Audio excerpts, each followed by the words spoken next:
So ilo mga ka-char, no? So karon manglaag na pud ta mo atutag Bulyok Spring Falls Resort.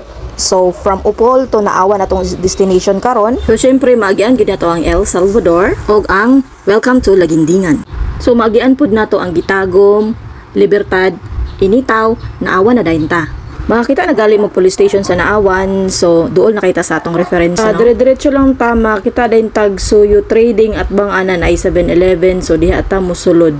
So sa left side ang 7-Eleven, no? So dire-diretso lang gitaan na. From 7-Eleven to Bulyok, 14 kilometers yang kalayon. Pag makita na nimo ni nakabutang na Bulyok Falls, so right side ka, so straight lang ka, pagkahuman liko din ka sa left side. So straight lang taani, no, human nato og liko ani. So ang dalan day ani niya liko pero okay ra gyud kaayo ang dalan. So nada tay maagi ano na lubak siya pero carry ra gyud kay siya. Among dalaani is views. So okay ra kay direta sa kilid mo agi. Kung nakamotor ka og samot dakoy mo sakyanan, okay ra kaayo. Nagid siya mga portion nga lubak-lubak pero mga ginagmay ra man pud siya pero carry ra gyapon. So karong mga panahon na day, no, mas tsada gid mo ani dinhi nga morning ka magbiyahe para maabot ka dinhi udto-udto kay para dili para makaiwas ka sa ulan. Kay na pa mga portion ani nga kanang ang dalan dili pagid kay siya whole nga gisemento kay kamulo pa siya trabaho. So ubay-ubay pa ang dalan, no, nga trabahoon dinhi pero carry naman siya okay kay siya og kining aning init. Pero kung if mag-ulan gid maglapok gid ni siya, no. So mas tsada gid na siya nga init mamumuani pero dili pud siya magdugay, masemento na pud ni siya. Kay murag gamay naman lang pud ang portion ani nga sementohonon. So carry tsada gid mo biyahe nga okay ang panahon kaysa ulan-ulan kay ang lapok manggod ani good. So ang ato ring dalan nga sakyanan, no, kay views day ni siya, no.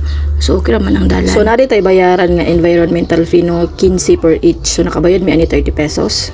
So dire-diretso lang tano hantod sa makaabot ta dinhi natay makita nga Bulyok Spring na ay araw pataas, so mosaka ta dinhi. So dinhi di ay makita nimo siya rough road siya o nya one way.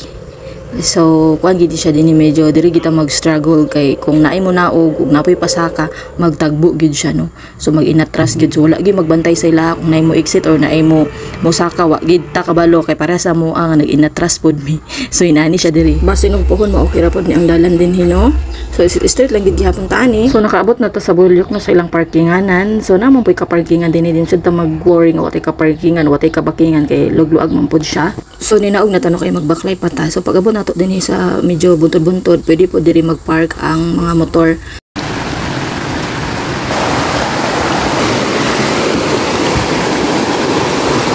So doon na kita sa atong destination, no. So finally nakaabot na gid ta, no. So nare bayad diri nga entrance na 30 pesos. So duduhaman mi, so nakabayad mi 60 pesos. So napud sila tindahan dinhi, no, makapalit pud ta dinhi og atong sa matong makina ang lalo nato. Ug napud sila wifi. I don't know kung gagana ba nilang wifi pero pag-abot gid dinhi wa gid tay signal. Ay mo pag-expect wa gid signal dinhi, no. So ang ila pong cottages din hinay 100 nito 50 na 150, pwede pud mo mag-overnight. So okay kaayo pud dinhi mag-overnight nya, dili pud mo mag-ul og init kay way ka init-init ni bugnaw kaayo ang mga palibot. Kung nakay plano magdala og pet, so pwede ra man pud ka magdala og pet dinhi, no. So way problema kay ang murag ang tag-iya dinhi ang got take care pud dinhi murag napod sila mga dogs dagan yung mga tambok po, so alaga gid sila gihapon, no. So murag okay ra. Tapos ang kalalumon sa tubig murag ang pinakalalom 6 feet. So kasagaran halos mabaw man siya pero bantayanan gyapon ang bata. Ang tubig kuming kagbugnaw-bugnaw gid ang tubig, no. Manglaag na ta dinhi kay para kita tanan maka-experience dinhi ang kabugnaw sa tubig, no. Very nature kaayo. Nya kung gusto kang mag-relax lami kay dinhi magpa-relax kay walay init bugnaw tanan.